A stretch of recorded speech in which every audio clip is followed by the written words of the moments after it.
एक रोल ये भी है कि आपको हमेशा लेबल चेक करना होगा ड्रग का।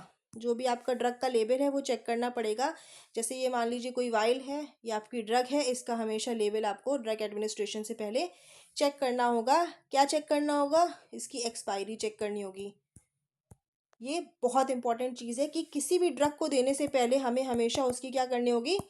एक्सपायरी चेक करनी होगी कि वो डेट एक्सपायर तो नहीं हो गई है, वो कब मैन्युफैक्चर हुई थी और कब उसकी एक्सपायरी हुई थी। ये दोनों चीज़ें हम लोग को चेक करनी है किसी भी ड्रग को देने से पहले उसके लेबल पे।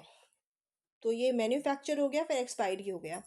तीसरा हो गया dose and amount of drug, कि उसमें कितनी mg है, 2 mg है, 4 mg है कि 5 mg है, कितनी डोज है, ये आपको चेक करनी है। उस हिसाब से आपको लगाना है। जैसे आपका हो गया एड्रेनलिन का इंजेक्शन हो गया, जैसे 1:1000 के रेशियो में वो आता है। तो ये सारी डोज हम लोग को हमेशा चेक करनी है। कोई भी इंस्ट्रक्शंस अगर उसमें लिखा हो तो वो आपको चेक करना है। जैसे कि आपका सिल्वर नाइट्रेट में क्या होता है, धूप से बचाना होता है। वो धूप में एक्सपोज होगी तो वो दवा ख़राब हो जाएगी। अगर ऐसे कुछ आपके स्पेशल इंस्ट्रक्शंस लिखे होंगे तो वो आपको पढ़ने ज़रूर हैं, अगर कोई भी इंस्ट्रक्शंस आपके ड्रग में लिखे हुए हैं तो। और अगर कोई वार्निंग मेंशन अगर लेबल है तो वो भी आपको चेक करना है। तो ये क्या है आपके कुछ लेबल्स हैं जो आपको चेक करने होंगे। और क्या क्या चीज़ें हैं आपकी? और है आपका after administration of drug observe any adverse effect. आपको जब भी आप पेशेंट को ड्रग एडमिनिस्टर कर देंगे उसके बाद आपको हमेशा वेट करना है किसके लिए?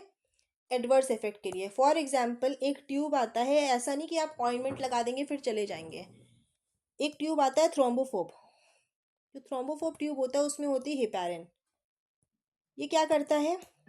रिएक्शन कॉज करता है, एडवर्स रिएक्शन कॉज करता है हेपारिन आपका। तो वो जो है आपका क्या करेगा? एडवर्स रिएक्शन करेगा, तो जिस वजह से क्या होगा? पेशेंट को हार्म हो सकता है ट्यूब से भी। तो हमेशा किसी भी ड्रग को देने के बाद आपको क्या करना होगा? वेट करना होगा। और हमेशा किसके लिए ऑब्जर्व करना होगा? एडवर्स इफेक्ट के लिए ऑब्जर्व करना होगा पेशेंट के।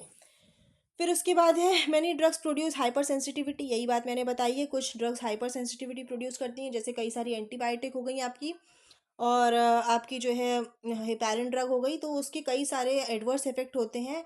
एक आपको बताया था मैंने साइड इफेक्ट क्या होता है, और एक आपको बताया था एडवर्स इफेक्ट क्या होता है।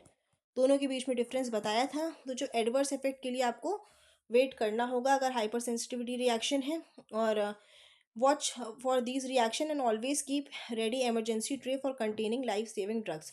और आपको हमेशा लाइफ सेविंग ड्रग अपने पास रखनी है साथ में। और हमेशा आपको क्या करना है?